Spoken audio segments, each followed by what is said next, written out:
The massive Imperial flagship Eternal Dawn hung silently at the edge of the Sol system.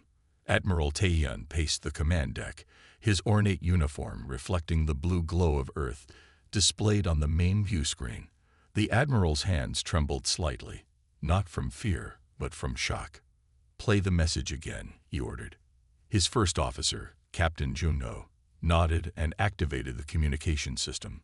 The human voice, translated through Imperial algorithms, filled the bridge once more. "This is Earth Unify Command. Your vessels have been detected and tracked since entering the Oort cloud. Be advised, Earth and the Sol system are sovereign space. No entry is permitted without prior diplomatic arrangements. Maintain your current position or withdraw beyond system boundaries." "Impossible," muttered Science Director Minji, shaking her head as she reviewed sensor data.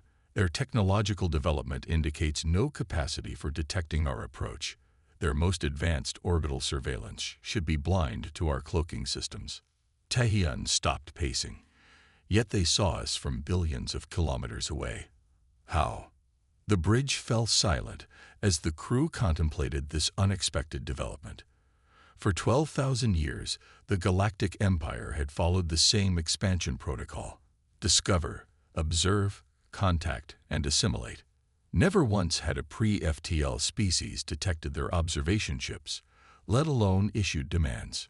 "Perhaps it's a bluff," suggested Security Chief Dong-yun. "A lucky detection of one ship that they've parlayed into an assumption about our full fleet." Taehyun considered this briefly before shaking his head. "No. The message specifically mentioned multiple vessels. They know our exact position." He turned to Communication Officer Yoonji. "Send our standard greeting package. Language files, cultural introduction, history of peaceful integrations." "Sir," Yoonji replied, "I've tried 3 times. They're blocking our transmission and returning only one message: position maintained or withdrawal acknowledged. No other communication accepted at this time." The Admiral's face darkened. In all his centuries of service, no species had ever refused the Empire's initial contact. It was unprecedented and deeply troubling. "Launch observation drones," Taehyun ordered. "Maximum stealth configuration. I want to know exactly what we're dealing with." Within hours, the reports began flowing in, each more confusing than the last. Earth was a patchwork of nation-states with conflicting ideologies, yet somehow unified in space defense. Their technology was inconsistent. Primitive combustion vehicles alongside quantum communication arrays. Most concerning were their weapons. While limited in range, they showed innovation born from thousands of years of internal warfare. "Sir, the drones are being destroyed," reported sensor analyst Jihoon suddenly. "One by one, as soon as they cross a certain boundary." On the tactical display, red dots representing the Empire's most advanced stealth drones winked out in sequence. "Are they detecting them?" asked Taehyun. "No, sir, that's what's strange," replied Jihoon. "They're not targeting the drones directly. It appears they've created some kind of field. Any technology with our quantum signatures simply stops functioning when it crosses the boundary." Taehyun felt a chill. This was technology beyond even the Empire's understanding. "Send a single shuttle," the Admiral decided. "No weapons, minimal crew. Let's see if they allow diplomatic approach." The small shuttle launched from the Eternal Dawn, its course set directly for Earth. All eyes on the bridge watched its progress. "Sir," called Yoonji, "incoming transmission," directed specifically to the shuttle. On screen, Taehyun ordered. A human face appeared, female, middle-aged by their standards. She wore a simple blue uniform with no obvious rank insignia. "Imperial Shuttle, this is Earth Defense Command. Your approach is unauthorized. Reverse course immediately, or we will be forced to demonstrate our defensive capabilities. This is your only warning." Taehyun signaled the shuttle to halt. "Can we establish communication through the shuttle?" "Channel open." "Sir," confirmed Yoonji. Taehyun straightened his uniform and stepped forward. "This is Admiral Taehyun of the Galactic Empire First Contact Fleet.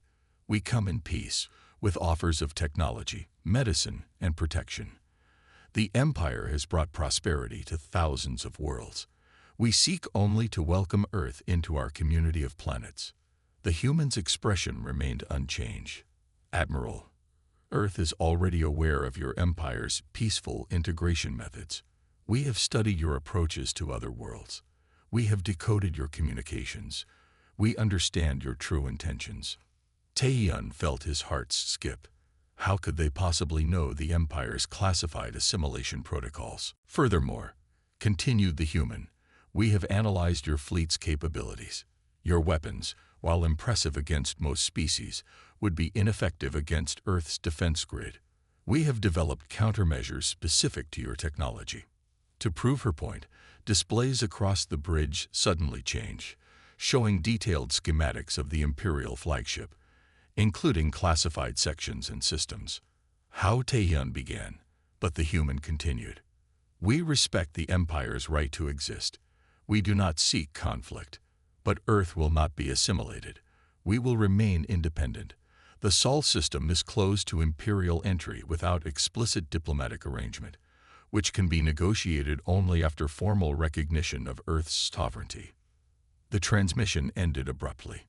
The shuttle, receiving the recall signal, began its return journey to the flagship. In the silence that followed, Taehyun sank into his command chair. 12,000 years of Imperial expansion had never encountered such a situation. Options, he asked finally. Strategic Commander Hyasu spoke first. Standard protocol would be to demonstrate force, sir. Show them the consequences of resistance. And if their defenses are as advanced as they claim, countered Taehyun. Then we risk not just defeat, but humiliation, admitted Hyasu. Taehyun nodded slowly. Prepare a data package for Imperial High Command. Include everything we've learned. This situation requires direction from the Emperor himself. As the crew carried out his orders, Taehyun stared at the blue-green planet on the view screen. Humans had somehow leapfrogged technologies that had taken the Empire millennia to develop. They had penetrated Imperial security as if it didn't exist. Yet they sought not conquest, but merely to be left alone. A species that can detect us, block us, and infiltrate our systems, he murmured, yet still focuses on defense rather than aggression. Perhaps the galaxy is more complex than we understood. The Admiral made his decision. The first contact fleet would maintain position, awaiting Imperial direction. But in his private log, Taehyun recorded his personal assessment. Earth represents not merely a new species to assimilate, but a fundamental challenge to Imperial understanding of the galaxy.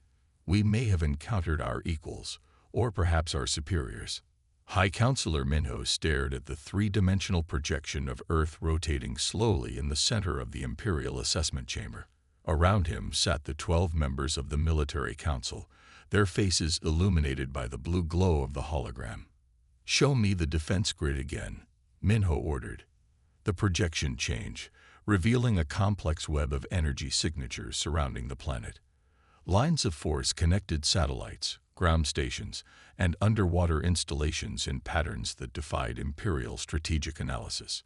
It makes no sense, said General Chono, pointing to the display.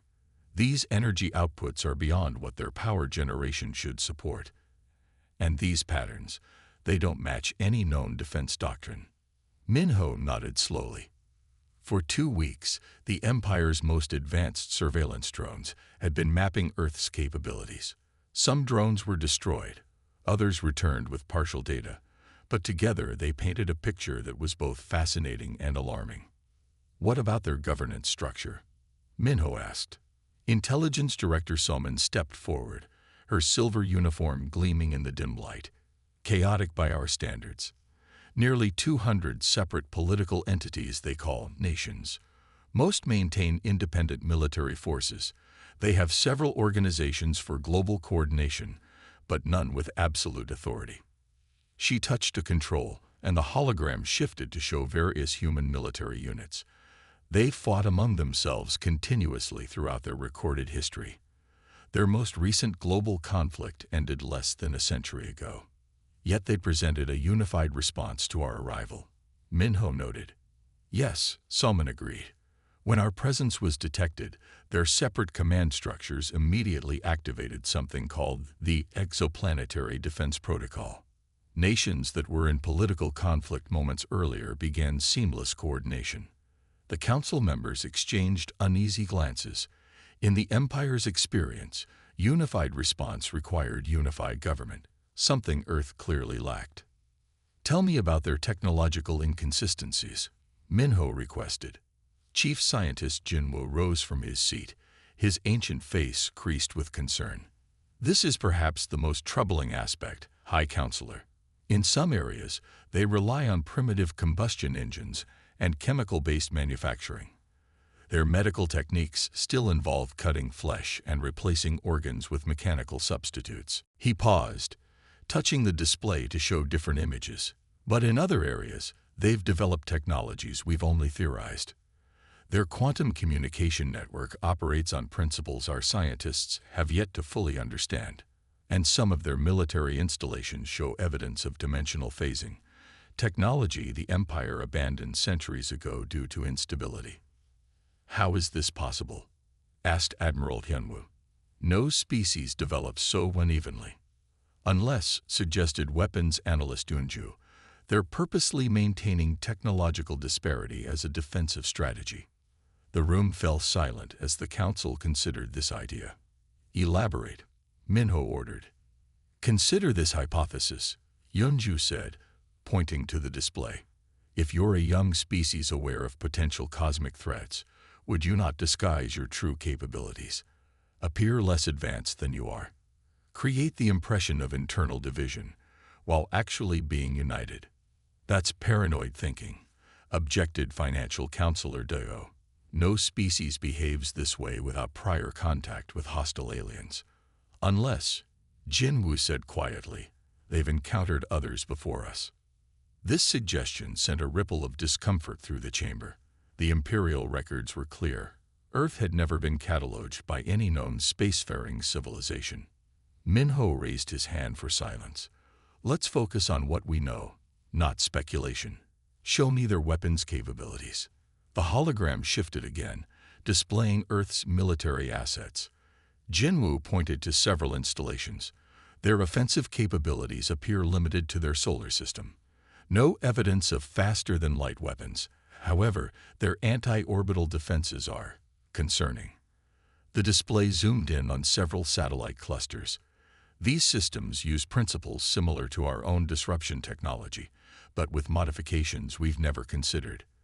They could likely neutralize our standard shield configurations with minimal effort. Impossible, muttered Admiral Hyunwoo. Our shields have repelled attacks from Level 7 civilizations.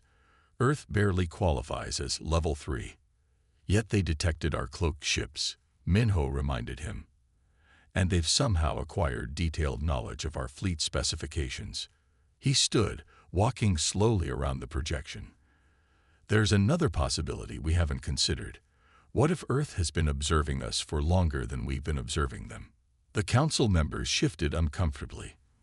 The idea that a primitive world had been studying the mighty empire without detection was almost unthinkable. Weapons analyst Yunju cleared her throat. There is one other anomaly worth noting, High Counselor. Our drones detected unusual energy signatures at several locations around their planet. The hologram highlighted several spots on Earth's surface. These energy patterns don't match any known human technology. They appear to be dormant. Waiting. Waiting for what? Asked Minho. For us to cross the line they've drawn, Yunju suggested. These could be weapon systems of last resort. Minho returned to his seat, his expression grave. So we face a species that appears divided but acts united. Seems primitive, but possesses advanced technology. Has no faster-than-light capability yet detected our approach from beyond their solar system, and may have weapons of unknown potency waiting to be activated. He looked around the chamber. Recommendations. Admiral Hyunwoo spoke first. The standard approach would be a demonstration of force, a single strike to destroy their most advanced defense node. And if we fail, Minho asked. If their defenses are more capable than we assess, then we risk not just military defeat, Intelligence Director Soman said, but a fundamental challenge to Imperial authority. Other worlds would learn that the Empire can be resisted. Minho nodded slowly. For 12,000 years, the Empire has expanded through a combination of overwhelming force and the perception of inevitability.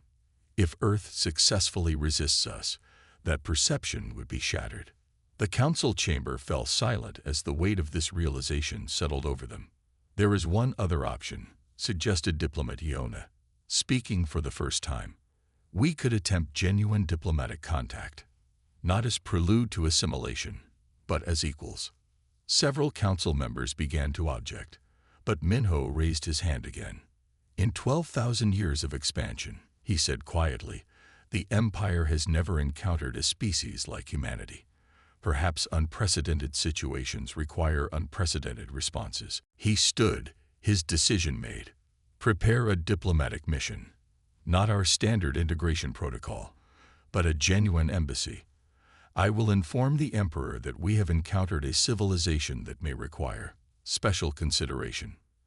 As the council members filed out, Minho remained, staring at the hologram of Earth, a primitive world that had somehow developed precisely the capabilities needed to deter the Empire, a divided species that united instantly against external threats, a technological patchwork that somehow formed a seamless defense.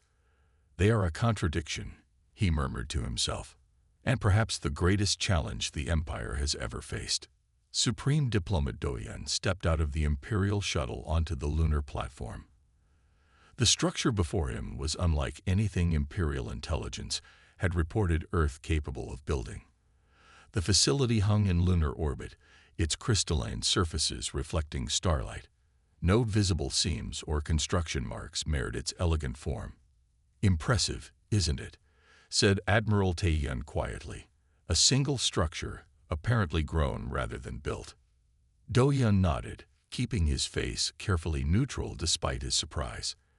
The diplomatic team had been briefed to expect primitive modular construction, not this seamless architecture that rivaled Imperial aesthetic standards.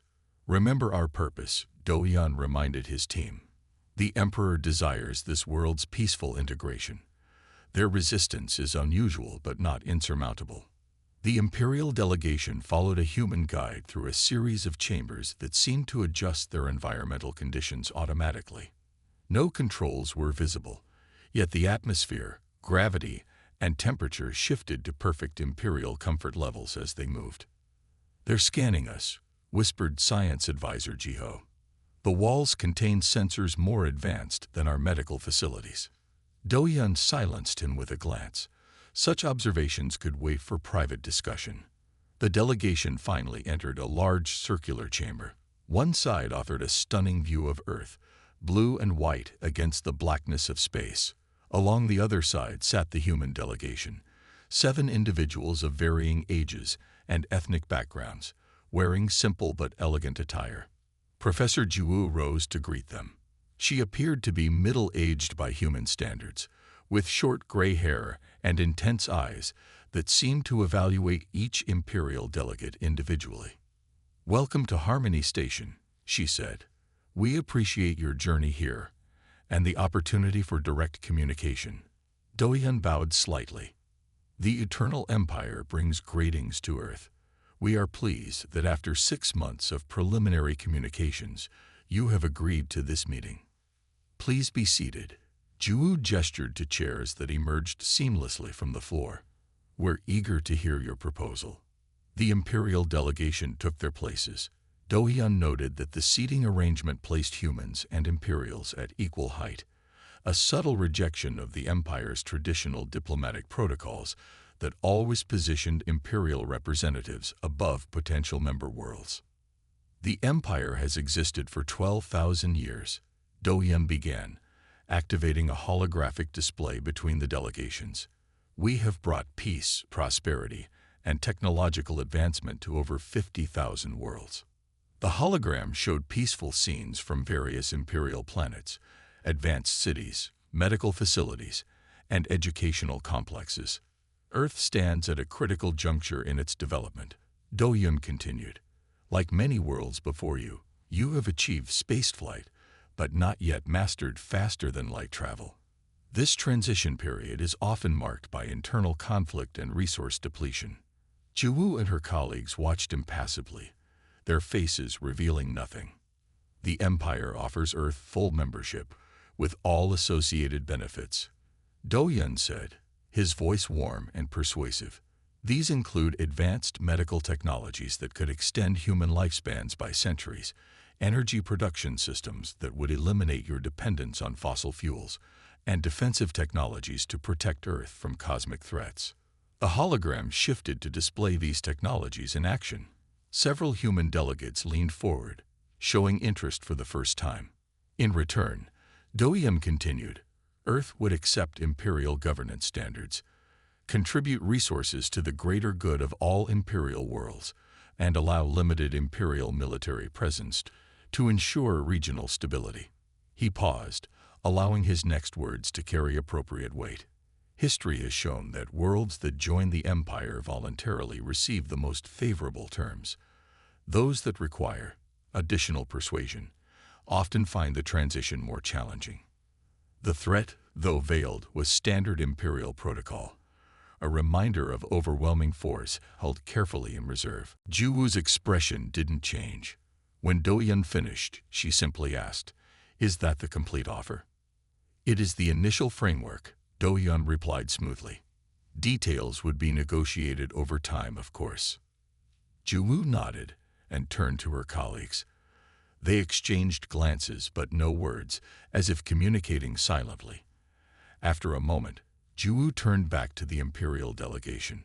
"We appreciate your presentation, Supreme Diplomat Do-hyun," she said. "Before responding, we would like to share our own perspective." She activated a control on her wrist, and the holographic display changed dramatically. Instead of peaceful imperial worlds, it showed military operations, the subjugation of worlds that had resisted, scenes that were classified at the highest imperial levels. "These are from your campaigns against the Alteran Collective, the Brunari Republic, and the Solus Federation," Jiwoo said calmly. "In each case, your official history records peaceful integration." The reality was quite different. Do-hyun felt his heart racing. These records were not just classified.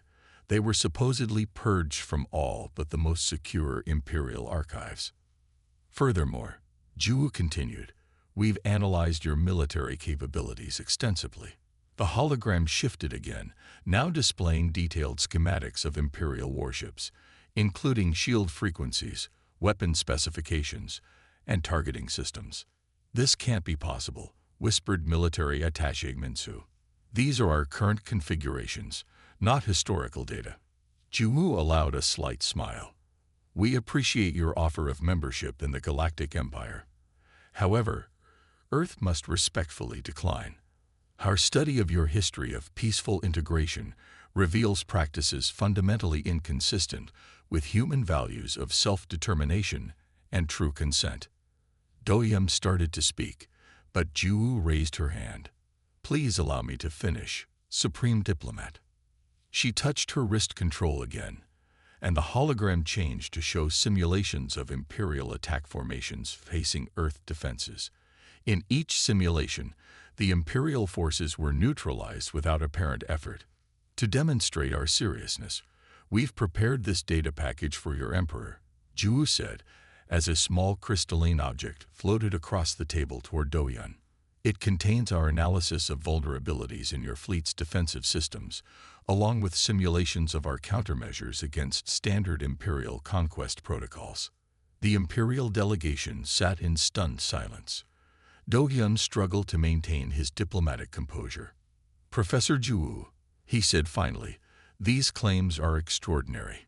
While Earth has shown surprising technological advancement, the idea that you could successfully resist imperial military power is optimistic." Jiwoo's expression remained calm. "We understand your skepticism. That is why we've included verifiable evidence in the data package.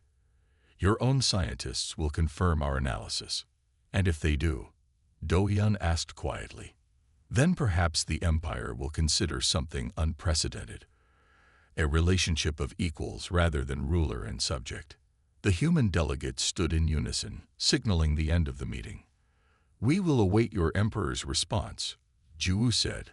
"Until then, the Sol system remains closed to Imperial vessels beyond the designated diplomatic corridor." As the Imperial delegation returned to their shuttle, Do-hyun clutched the data crystal, his mind racing.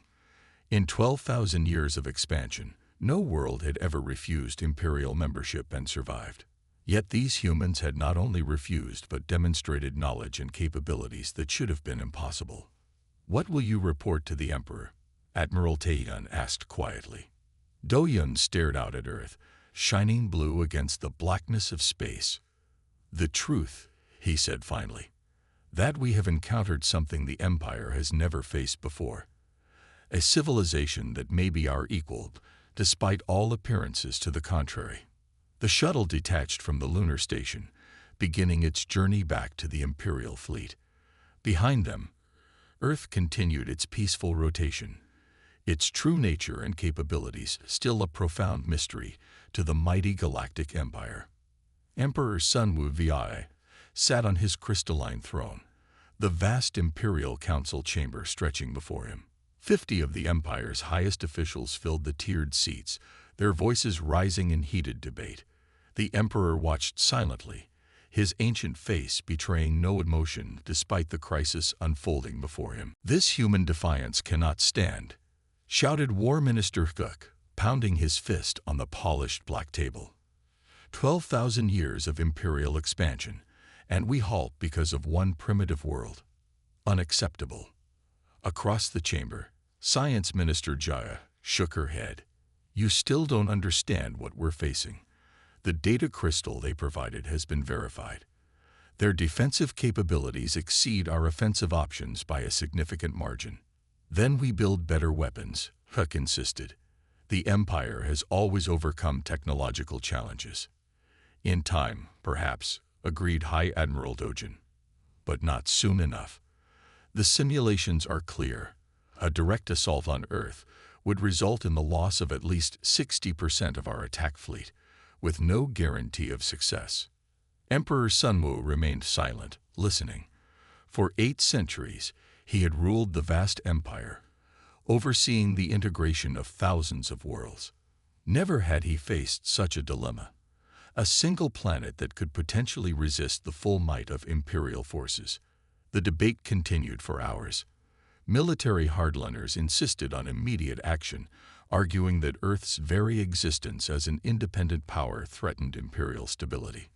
Moderates counseled patience, suggesting Earth might eventually be brought into the Empire through extended diplomacy. As the council argued, a message arrived for the Emperor's eyes only. He read it without expression, then stood slowly, silencing the chamber with a raised hand. "There has been an incident," he announced. "Commander Minhyuk of the 7th Battle Division has taken action on his own authority. He led a stealth assault group into Earth's inner system." Gasps and murmurs filled the chamber. "What happened?" asked Supreme Diplomat Do-hyun, his face pale with concern. "Exactly what the humans predicted," the Emperor replied, his voice flat.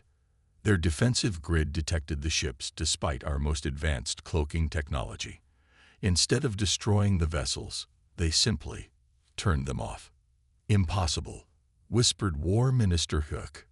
"The facts suggest otherwise," said the Emperor. He touched a control on his throne, and a holographic display appeared above the council table. The recording showed 5 Imperial battlecruisers drifting in space, all systems dark.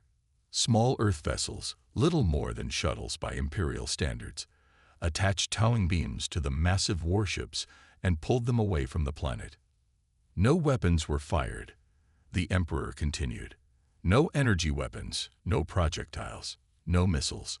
The ship's systems simply shut down simultaneously. Life support remained functional, but weapons, engines, and communications were neutralized. The Earth vessels towed our ships to the edge of their system and left them there." He touched another control. "They also transmitted this." A new image appeared, detailed schematics of the Imperial battlecruisers, including classified systems and recent modifications that even many in the council chamber weren't aware existed. Along with the schematics, the Emperor said, they included technical analysis of 37 critical vulnerabilities in our ship designs, with recommendations for how these weaknesses could be addressed. The council chamber fell completely silent. They could have destroyed those ships, Science Minister Jaya said finally. Instead, they demonstrated their capabilities and then offered help. It appears so, the Emperor agreed. An unusual response. War Minister Hike laughed bitterly. A clever psychological tactic. They humiliate us, then pretend to be helpful. We cannot allow this insult to stand. Emperor Sunwoo stared at the minister for a long moment. Commander Minhyuk violated direct orders when he entered Earth space. His actions could have triggered a war the Empire might not win. Yet the humans showed restraint. They disabled rather than destroyed. They demonstrated power rather than exercising it fully. The Emperor rose from his throne and descended the steps to the council floor, a rare action that signified the gravity of the moment. For 12,000 years, he said quietly, the Empire has expanded based on a simple principle. We are stronger than any civilization we encounter. When that strength is challenged, we build greater strength. When resistance appears, we overwhelm it. He gestured to the displayed schematics. But what do we do when we encounter a civilization that can neutralize our strength without apparent effort? What does the Empire become when expansion is no longer inevitable? The council members shifted uncomfortably, unused to such philosophical questions from their emperor. The humans have never threatened to attack the Empire, Supreme Diplomat Do Yun observed. They seek only independence, control of their own system. An unprecedented situation requires an unprecedented response, the Emperor said. He seemed to come to a decision, his posture straightening. Admiral Taehyun is relieved of his command for failing to control this subordinate. War Minister Hyuk, you are also relieved of your position, effective immediately. Hyuk started to protest, but fell silent under the Emperor's cold gaze. I will send my personal envoy to Earth with a new proposal, the Emperor continued. Not integration, but recognition. A formal acknowledgement of Earth's sovereignty and independence. A non-aggression pact. Perhaps in time, limited cultural and scientific exchange. The council erupted in shocked discussion. Never in its 12,000-year history had the Empire formally recognized another power as an equal rather than a subject. Is this wise, Your Majesty? Asked an elderly counselor. Other worlds might see this as weakness. They might, the Emperor agreed. Or they might see it as wisdom. The recognition that some powers are better as allies than as conquered subjects. He returned to his throne, his decision made. Prepare the diplomatic mission. I will select the envoy personally. This situation requires delicacy. As the council dispersed, the Emperor remained alone with Supreme Diplomat Do Yun. You've met these humans, the Emperor said. What are they, truly? How has a single world developed such capabilities? Do Yun considered the question carefully. They are adaptable, Your Majesty. Their history is one of constant conflict and cooperation. They fight among themselves endlessly, yet unite instantly against external threats. Their technology is uneven, yet perfectly suited to their needs. And their intentions toward the Empire. They seek no conquest, Do Yun replied. They want only to be left alone, to determine their own future. They have the power to harm us significantly, yet they choose demonstration over destruction. The Emperor nodded slowly. Then perhaps, for the first time in 12,000 years, the Empire has found something it has never encountered before. What is that, Your Majesty? An equal, the Emperor said simply. Outside the council chamber, news of the Emperor's unprecedented decision spread throughout the capital. For the first time in living memory, the Eternal Empire would acknowledge limits to its power, not because of weakness, but because of wisdom. The age of unchallenged expansion had ended, and a new era of galactic politics had begun. The massive dome on Titan gleamed under Saturn's distant light. Inside, representatives from Earth and the Galactic Empire gathered around a circular table made of simple dark wood, earth oak, transported across the solar system specifically for this historic occasion. The symbolism was lost on no one. Earth materials, Earth design, on a moon in Earth's solar system. Imperial High Ambassador Jinyoung adjusted his ceremonial robes, their deep purple and gold reflecting his status as the Emperor's personal representative. Across from him sat the Earth delegation, a diverse group of humans representing various nations, agencies, and disciplines. They wore no uniforms, no matching colors, their lack of visual unity another subtle reminder of humanity's unusual nature. The Treaty of Titan announced the neutral air translator, establishing formal relations between the Galactic Empire and the sovereign world of Earth. The document itself was ancient in form, but advanced in function. Actual paper embedded with quantum authentication markers. 2 copies lay on the table, one in Imperial Standard, one in Earth's 7 most spoken languages. Jinyoung took the ceremonial pen first, signing with a flourish. Admiral Soyan, representing Earth's Unified Defense Command, signed second. As the other delegates added their signatures, Jinyoung studied the human admiral. She was older than most of her colleagues, her dark hair streaked with gray, her face bearing the subtle marks of a soldier's life. When the signing finished, soft applause filled the dome. Servants brought drinks, champagne for the humans, fermented nectar for the Imperials. The formal ceremony complete, delegates from both sides began to mingle. Jinyoung found himself standing beside Admiral Soyan near the dome's viewing window. Saturn's rings stretched across the black sky, a breathtaking sight even for someone who had visited thousands of worlds. A historic day, Jinyoung offered. The first treaty of equals the Empire has signed in 12,000 years. Soyan nodded, sipping her champagne. Your Emperor showed wisdom. Not all leaders recognize when old patterns must change. He had little choice, Jinyoung admitted. Your demonstration with Commander Minhyuk's battle group was convincing. A slight smile touched Soyan's lips. We'd preferred that approach to the alternatives. Jinyoung studied her face. 5 years of diplomatic exchanges had established polite relations, but answered few of the Empire's fundamental questions about humanity. With the treaty signed and formal relations established, perhaps candor was now possible. Admiral, he said quietly, there's a question that has puzzled our analysts since first contact. May I speak frankly? Please do, she replied. Your civilization is young compared to ours, Jinyoung began. You have no unified government, limited interstellar capability, and were unknown to the galactic community until recently. Yet you detected our approach, analyzed our capabilities, and effectively countered our advantages. How? Soyan turned from the view of Saturn to face him directly. For a moment, she seemed to consider whether to answer or what answer to give. Ambassador Jinyoung, she said finally, the Empire has known peace through dominance for thousands of years. Humanity has known neither peace nor dominance. We've survived by anticipating threats, adapting rapidly, and preparing for worst-case scenarios.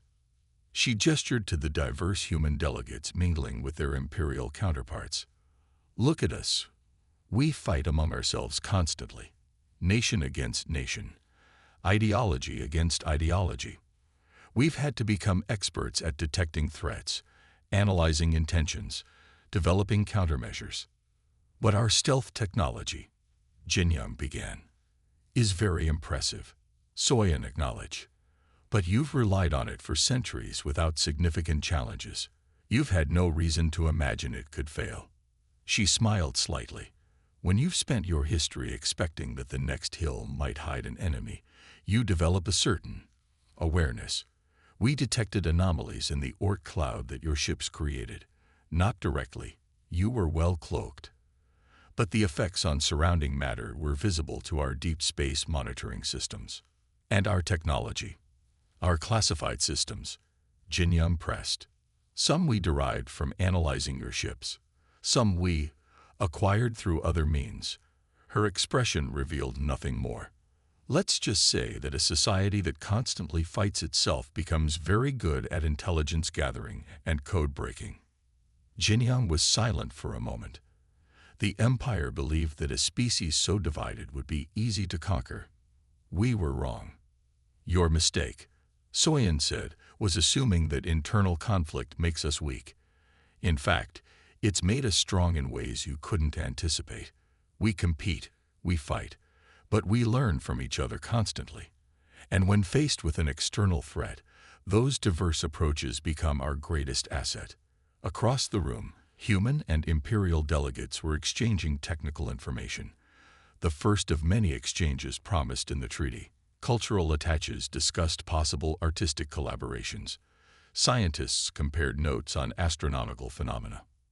Tell me, Admiral, Jinyang said, what does Earth want from the galaxy? Now that you've established your independence, what next? Soyan considered the question. To learn, to grow, to trade ideas and perhaps goods, to visit other worlds someday, when our technology permits, but always on our terms, as equals. And if other powers try to do what we attempted, the same response awaits them, she said simply. Earth will remain free. What neither said aloud was the truth both understood. The Empire had grown complacent with power, while humanity had grown powerful through struggle. Earth's ultimatum had communicated not just a boundary, but a warning to the galaxy at large. As the reception continued, news of the treaty spread across imperial space. On thousands of worlds, citizens learned that for the first time, the Empire had recognized limits to its expansion. On the imperial throne world, Emperor Sunwu studied reports of Earth's unique defenses and unusual social structures, wondering what other surprises the galaxy might hold. On Earth, celebrations were muted. Most humans remained unaware of how close their planet had come to becoming another imperial subject world. The various defense agencies and special projects that had worked tirelessly to develop countermeasures received no public parades, no recognition beyond classified commendations. In the decades that followed, Earth would emerge as a unique entity in galactic politics. Neither empire nor conquered world, but something new. A sovereign power that had earned its place among the stars not through conquest or submission, but by simply refusing to be conquered. As Imperial High Ambassador Jinyang departed the Sol system, he recorded one final observation in his report to the Emperor. Earth represents not merely an exception to our expansion, but perhaps a lesson. Their strength lies not in unity but in diversity, not in peace but in constant challenge. Perhaps there are other paths to greatness than the one the Empire has followed for 12,000 years.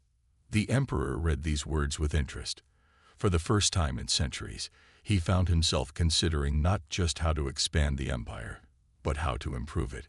Perhaps this unusual encounter with Earth would lead not just to a new diplomatic relationship, but to the evolution of the Empire itself. And on Earth, humans looked to the stars with new awareness. No longer alone, no longer naive, but ready to engage with the galaxy on their own terms.